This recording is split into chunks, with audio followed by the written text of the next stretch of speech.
Bayangkan, orang yang tidur di sebelah kita setiap malam, yang kita percaya sepenuhnya, ternyata menyimpan rahasia kelam. Rahasia yang bukan hanya menghancurkan keluarga, tapi juga merenggut nyawa. Guys, kali ini kita akan bahas sebuah kasus yang sempat bikin geger masyarakat di Serang, Banten. Kasus Wadison Pasaribu. Seorang suami yang tega membunuh istrinya sendiri, lalu mencoba menipu semua orang dengan rekayasa perampokan. Awalnya semua orang percaya, tetangga, keluarga, bahkan polisi sempat mengira bahwa rumah Wadison benar-benar dirampok. Wadison ditemukan dalam kondisi terikat, bahkan tubuhnya sempat dimasukkan ke dalam karung. Ia menangis, berteriak seolah-olah menjadi korban. Tapi ternyata, semua itu hanyalah sandiwara. Pertanyaannya, apa yang membuat seorang suami rela melakukan tindakan sekejam itu? Apa yang mendorong Wadison hingga tega menghabisi nyawa istrinya dan menipu semua orang dengan cerita palsu? Dalam video ini, kita akan membongkar kronologi lengkap kasus Wadison Pasaribu.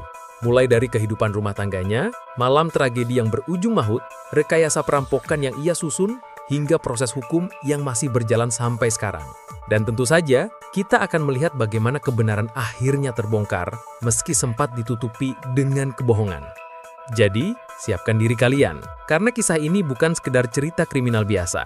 Ini adalah kisah tentang cinta yang berubah jadi pengkhianatan, tentang ego yang berubah jadi tragedi, dan tentang kebenaran yang akhirnya muncul ke permukaan.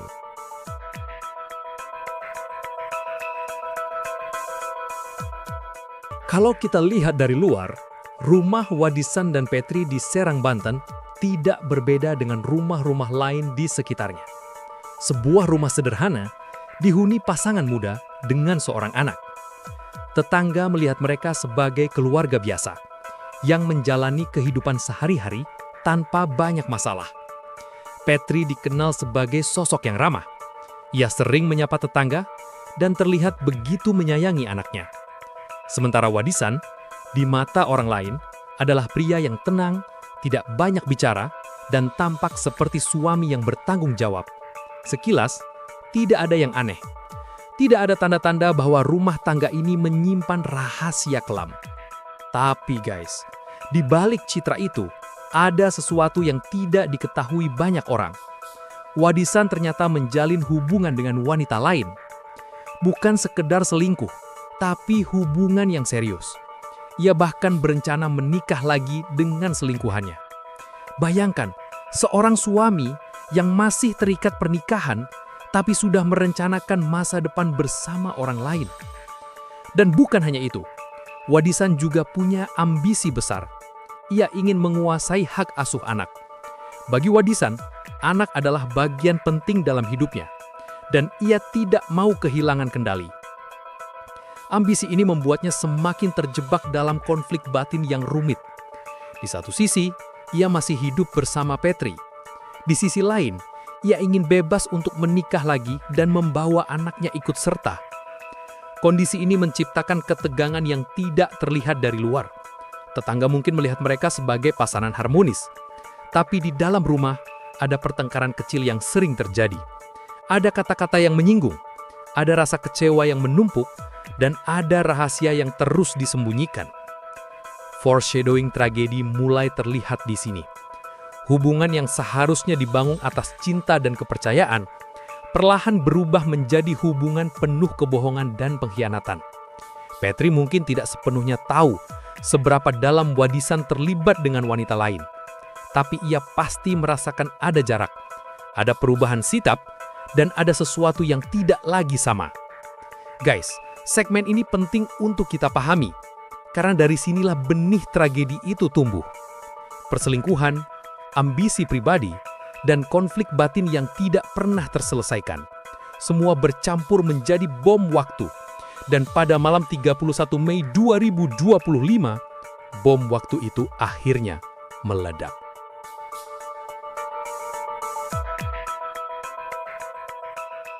Malam itu, Sabtu, 31 Mei 2025, jam menunjukkan sekitar pukul 23.30. Suasana rumah Wadison dan Petri terlihat tenang. Anak mereka sudah tidur, dan pasangan ini berada di kamar. Awalnya tidak ada tanda-tanda buruk. Wadison dan Petri sempat melakukan hubungan suami istri. Sebuah momen yang seharusnya penuh keintiman, sebuah rutinitas yang biasa terjadi dalam rumah tangga. Tapi setelah itu, Petri meminta sesuatu yang sederhana. Ia berkata kepada Wadison meminta dibelikan makanan. Permintaan kecil yang seharusnya mudah dipenuhi. Namun, Wadison menolak. Penolakan itu membuat Petri kecewa. Ia lalu mengucapkan kata-kata yang menyinggung perasaan Wadison. Kata-kata yang mungkin bagi sebagian orang terdengar biasa, tapi bagi Wadison itu seperti pisau yang menusuk harga dirinya. Ego Wadison tersulit. Amarah yang selama ini ia pendam tentang perselingkuhan, tentang ambisi, tentang konflik batin yang tidak pernah terselesaikan, semua meledak pada malam itu. Bayangkan guys, hanya karena sebuah permintaan sederhana dan sebuah ucapan yang menyinggung, sebuah tragedi besar akhirnya terjadi. Wadison kehilangan kendali, ia merasa harga dirinya direndahkan, dan dalam kondisi emosi yang meledak, ia mengambil keputusan paling kejam, mencekik istrinya sendiri. Petri berusaha melawan, ia merontah, mencoba melepaskan diri. Tapi Wadison lebih kuat. Dalam hitungan menit, nyawa Petri melayang. Seorang istri, seorang ibu, tewas di tangan orang yang seharusnya melindunginya. Setelah menyadari istrinya sudah tak bernyawa, Wadison panik. Ia tahu jika pembunuhan ini terbongkar, hidupnya akan berakhir di penjara. Maka ia menyusun skenario.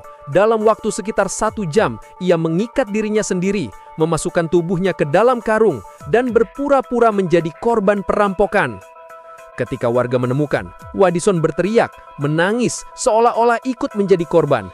Ia bahkan sempat tampil di depan publik, menunjukkan kesedihan mendalam atas kematian istrinya. Tetangga dan keluarga korban awalnya percaya. Mereka mengira rumah Wadison benar-benar dirampok. Tapi ternyata, semua itu hanyalah sandiwara. Polisi yang datang ke lokasi mulai menemukan kejanggalan. Cara Wadison terikat tidak masuk akal. Barang-barang di rumah tidak menunjukkan tanda-tanda perampokan. Dan yang paling mencurigakan, cerita Wadison selalu berubah-ubah. Keluarga korban juga mulai curiga. Mereka mengenal Wadison dan merasa ceritanya tidak masuk akal. Dalam interogasi keluarga, Wadison mulai goyah. Tekanan demi tekanan membuatnya tak bisa lagi mempertahankan kebohongan. Akhirnya, ia mengaku dialah pelaku pembunuhan istrinya sendiri. Rekayasa perampokan hanyalah akal-akalan untuk menutupi kejahatan yang ia lakukan. Guys, disinilah titik balik kasus ini. Dari sebuah permintaan sederhana, dari sebuah ucapan yang menyinggung, lahirlah tragedi besar. Dan setelah itu, kebohongan Wadison mulai terbongkar satu persatu. Polisi, keluarga, dan masyarakat bersama-sama membuka tabir gelap yang ia sembunyikan.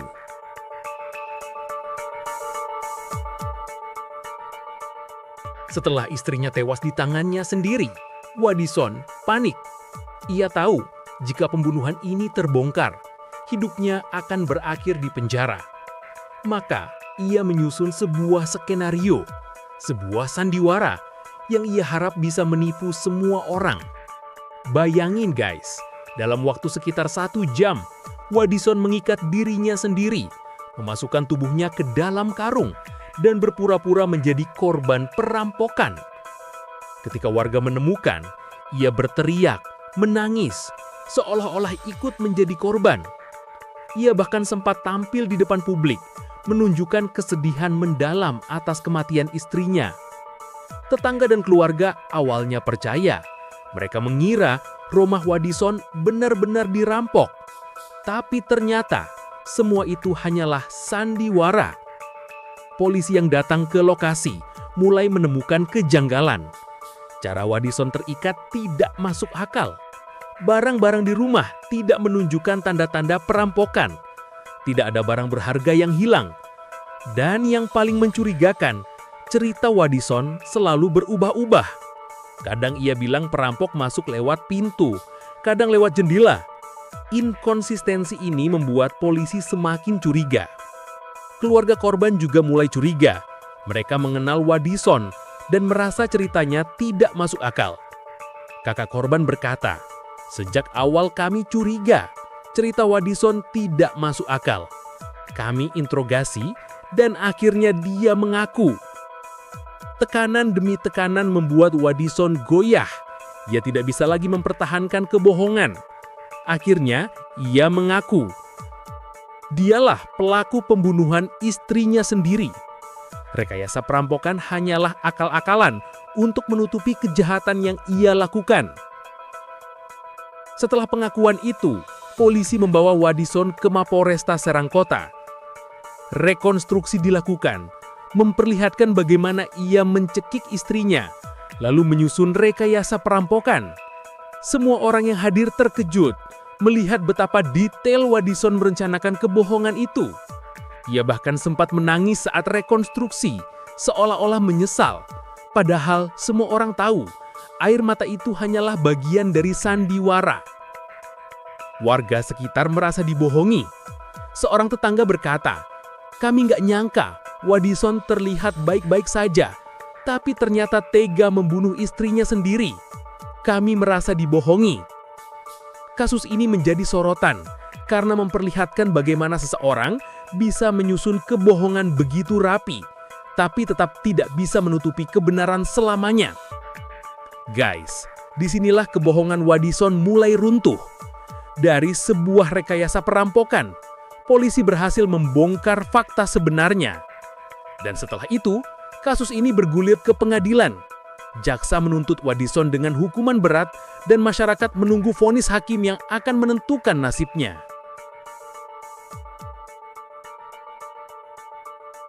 Setelah kebohongan Wadison terbongkar dan ia mengaku sebagai pelaku pembunuhan, kasus ini pun bergulir ke meja hijau. Polisi menahan Wadison, membawanya ke Mapolresta Serang Kota, dan menyusun berkas perkara untuk dilimpahkan ke pengadilan. Rekonstruksi resmi dilakukan. Di hadapan aparat, keluarga, dan masyarakat, Wadison memperagakan bagaimana ia mencekik istrinya, lalu menyusun rekayasa perampokan. Bayangin guys, melihat seorang suami memperagakan bagaimana ia menghabisi nyawa istrinya sendiri. Banyak yang hadir tidak sanggup menahan air mata. Ada yang marah, ada yang kecewa, dan ada yang hanya bisa terdiam, tidak percaya bahwa semua ini benar-benar terjadi. Kasus Wadison kemudian masuk ke Pengadilan Negeri Serang. Jaksa penuntut umum menghadirkan bukti-bukti, mulai dari hasil autopsi, rekonstruksi, hingga pengakuan Wadison sendiri. Semua bukti mengarah pada satu kesimpulan: Wadison bersalah. Jaksa menilai, pembunuhan ini bukan sekedar tindak kekerasan spontan. Ada unsur perencanaan, ada motif yang jelas, dan ada rekayasa yang dilakukan setelah korban tewas. Karena itu, jaksa mendakwa Wadison dengan pasal 340 KUHP tentang pembunuhan berencana.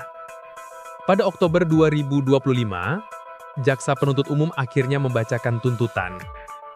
Wadison dituntut 16 tahun penjara. Jaksa menyebut, perbuatan terdakwa sangat kejam. Ia membunuh istrinya sendiri, lalu merekayasa seolah-olah terjadi perampokan. Tuntutan ini kami ajukan agar ada efek jera bagi terdakwa dan pelajaran bagi masyarakat. Tuntutan ini membuat publik bereaksi. Sebagian merasa 16 tahun terlalu ringan untuk kejahatan sebesar ini. Sebagian lagi menilai hukuman itu sudah sesuai dengan aturan hukum. Perdebatan pun muncul. Dan masyarakat menunggu vonis hakim yang akan menentukan nasib Wadison. Hingga kini, majelis hakim belum membacakan putusan final. Status Wadison masih sebagai terdakwa, menunggu vonis pengadilan. Apakah hakim akan menguatkan tuntutan jaksa? Atau justru memberikan hukuman lebih berat? Semua masih menjadi tanda tanya. Keluarga korban berharap hukuman yang dijatuhkan bisa sepadan dengan penderitaan yang mereka alami. Mereka kehilangan seorang anak, seorang saudara, dan seorang ibu bagi anak yang ditinggalkan. Warga sekitar juga berharap agar kasus ini menjadi pelajaran, bahwa kebohongan tidak akan pernah bisa menutupi kebenaran. Guys, proses hukum Wadison Pasaribu menjadi babak baru dalam kisah ini. Dari sebuah tragedi rumah tangga, kasus ini berubah menjadi sorotan publik dan kini menunggu keputusan hakim. Segmen berikutnya akan membawa kita melihat lebih dalam reaksi masyarakat dan refleksi tentang apa yang bisa kita pelajari dari kasus Wadison Pasaribu.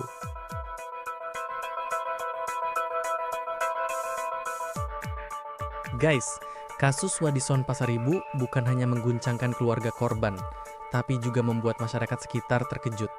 Bayangkan, seorang suami yang selama ini dikenal tenang, tiba-tiba terbukti sebagai pelaku pembunuhan istrinya sendiri. Kabar ini menyebar cepat dan membuat banyak orang merasa marah sekaligus kecewa. Keluarga korban adalah pihak yang paling terpukul. Mereka kehilangan seorang anak, seorang saudara, dan seorang ibu bagi anak yang ditinggalkan. Kakak korban berkata dengan penuh emosi, "Sejak awal kami curiga, cerita Wadison tidak masuk akal. Kami interogasi dan akhirnya dia mengaku." Bagi keluarga, pengakuan Wadison bukan hanya membuktikan kebohongan, tapi juga menambah luka yang sudah begitu dalam. Warga sekitar juga merasa dibohongi.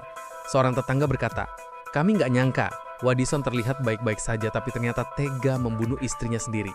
Kami merasa dibohongi." Bayangin guys, orang yang setiap hari kita lihat, yang kita anggap biasa saja ternyata menyimpan rahasia kelam sebesar ini. Rasa percaya hancur seketika. Kasus ini kemudian menjadi sorotan media. Headline berita menuliskan tentang Wadison, tentang rekayasa perampokan, dan tentang pengakuannya sebagai pelaku. Publik di luar Serang juga ikut bereaksi. Banyak yang menilai hukuman 16 tahun penjara terlalu ringan untuk kejahatan sebesar ini. Ada yang berkata, nyawa seorang istri tidak bisa diganti dengan 16 tahun penjara. Ada pula yang menekankan bahwa kasus ini harus menjadi pelajaran agar masyarakat lebih waspada terhadap tanda-tanda kekerasan dalam rumah tangga. Guys, dari kasus Wadison Pasaribu, ada banyak hal yang bisa kita renungkan. Pertama, tentang bagaimana sebuah hubungan yang seharusnya dibangun atas cinta dan kepercayaan bisa berubah menjadi hubungan penuh kebohongan dan pengkhianatan. Kedua, tentang bagaimana ego dan ambisi pribadi bisa menutup mata seseorang dari nilai kemanusiaan. Dan ketiga, tentang bagaimana kebohongan, sebesar apapun, tidak akan pernah bisa menutupi kebenaran selamanya.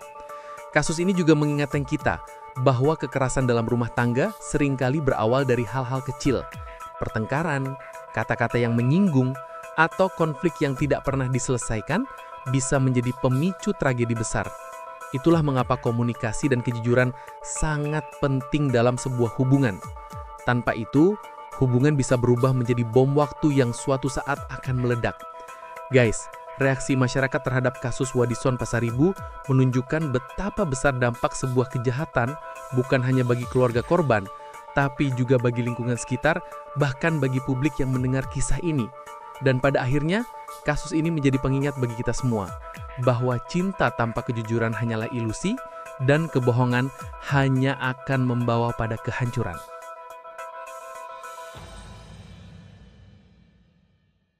Guys, setelah kita mengikuti seluruh kronologi dari latar belakang rumah tangga Wadison dan Petri, malam tragedi yang berawal dari sebuah permintaan sederhana, rekayasa perampokan yang penuh kebohongan, hingga proses hukum dan reaksi masyarakat, satu hal menjadi jelas, kebenaran tidak bisa ditutupi selamanya.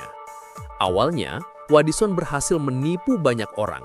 Tetangga percaya, keluarga sempat ragu, bahkan polisi pun butuh waktu untuk membongkar sandiwara itu. Tapi pada akhirnya, semua kebohongan runtuh. Pengakuan Wadison menjadi bukti bahwa sekuat apapun seseorang berusaha menutupi kejahatan, kebenaran akan selalu menemukan jalannya. Kasus ini bukan sekedar cerita kriminal. Ini adalah kisah tentang cinta yang berubah jadi pengkhianatan, tentang ego yang berubah jadi tragedi, dan tentang kebohongan yang akhirnya terbongkar. Petri, seorang istri dan ibu, tewas di tangan orang yang seharusnya melindunginya. Anak mereka kehilangan sosok ibu, dan keluarga kehilangan orang yang mereka cintai. Sementara Wadison, yang seharusnya menjadi pelindung, justru berubah menjadi pelaku. Guys, mari kita renungkan sejenak. Berapa banyak konflik rumah tangga yang berawal dari hal-hal kecil, permintaan sederhana, kata-kata yang menyinggung atau rasa kecewa yang tidak pernah dibicarakan dengan jujur. Semua itu bisa menjadi pemicu tragedi besar jika tidak diselesaikan dengan komunikasi dan kejujuran. Kasus Wadison Pasaribu adalah contoh nyata bagaimana sebuah hubungan bisa hancur ketika cinta digantikan oleh ego dan kejujuran digantikan oleh kebohongan. Dan sekarang pertanyaannya masih menggantung. Jaksa sudah menuntut Wadison 16 tahun penjara. Tapi hakim belum membacakan vonis final. Apakah hukuman 16 tahun cukup untuk menebus kejahatan yang ia lakukan?